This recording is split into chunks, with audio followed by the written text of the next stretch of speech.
Сайн байцгаана уу хүүхдүүд ээ. Өнөөдөр бардийн хуулийн талаар судлаа. За зорилго. Бардийн хуулийг ашиглан тооцоо хийх. За ингийн тулд дараах зорилтуудыг тавьж ажиллая. Электролизийн турш нэвтрэн өнгөрөх цэнгийн тоо хэмжээг тооцоолох. Электродууд дээр ялгарсан боцын хэмжээг олох. Усан усамлын электролизээр үүсэх боцын масс эзлэгүнийг тооцоолсурья. За Английн физикч Фарадей 1834 онд электролизийн хуулиудыг нээсэн байна.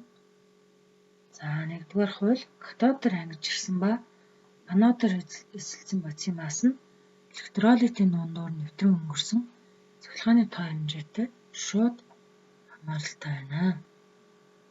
За эндээс томьёоны юм болж байна. За М нь ялгарсан боцын масс, Q нь цахилгааны тоо хэмжээ. R нь боцын цахилгаан химийн эквивалент бөгөөд 1 кулон цэнэгээр зөөгцөн ялгарсан боцын масс. За цахилгааны тоо хэмжээ нь гүйдлийн хүч ба хугацааны үр дүнтэй тэнцүү байдаг.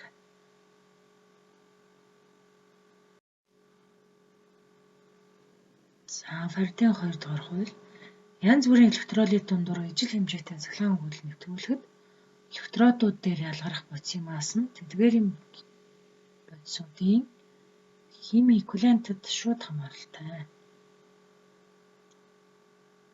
За ялвал юм байна. За энэ химийн эквивалент. За Z элементийн вариант А нь харьцангуй атом масс. За хэрвээ ялгарсан боцын масс нь химийн эквивалент масстайгаа тэнцүү байсан гэвэл нөгөө боцын хувьд дээрх хууль ёсоор мөн M2 нь E2-тэй тэнцүү байна. За нөгөө талаас зарцуулагдсан цахилгаан цэнгийн хэмжээ нь Фарадейн тоотой тэнцүү байдаг. За иймд 2 дугаар хуулиас за ийм томьёо гарч ирж байна.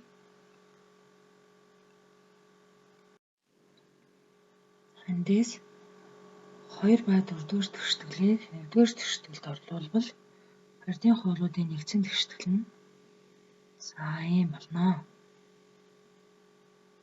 За электролизийн үед электродын ялгарч байгаа боцын хэмжээ уг электролитийн осмол дундуур нэвтрэн өнгөрсөн цахилгааны тоо хэмжээнд шууд хамааралтай байна. За энэ томьёог цахилгаан химийн янз бүрийн тооцоонд руу ашигладаг. За дасгал ажиллая. За хар дугалганы хлоридын усан осмол дундуур 20 ампер гүйдлийг 30 минутын турш нэвтрүүлсэн бол катод ба анод дээр ялгарсан боцуудыг тогтоож катод дээр ялгарсан боцын хэмжээг олоо гэж. За тэгэхээр анод дээр холоор 2 электроныг алдаж эсэлдэн.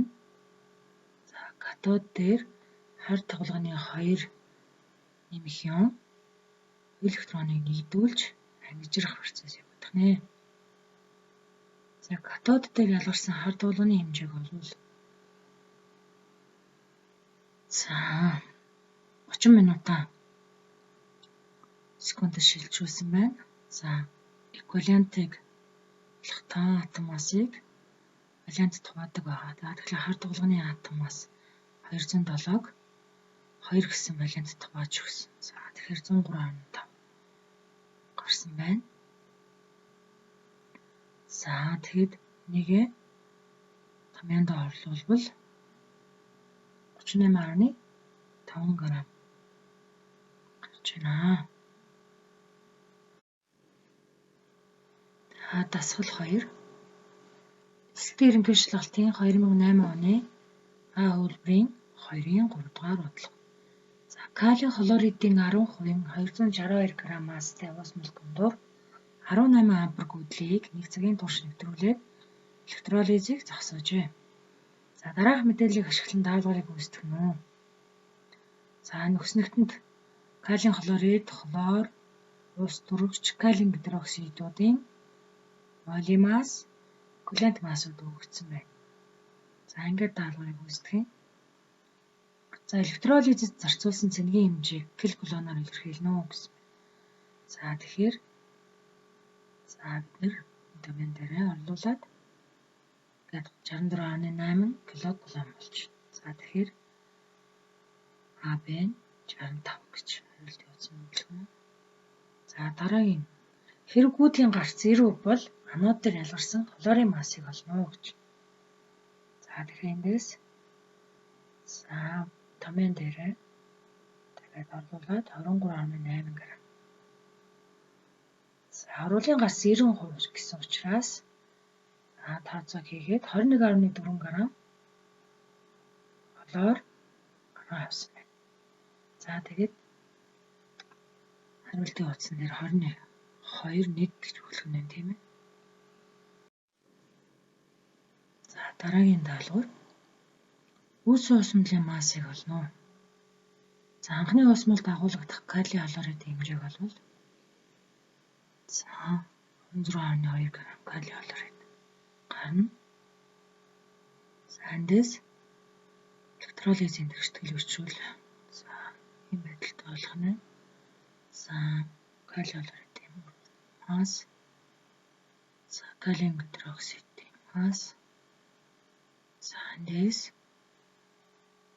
тооцоо хийвэл 135 г ус төрж ялгарсан байна.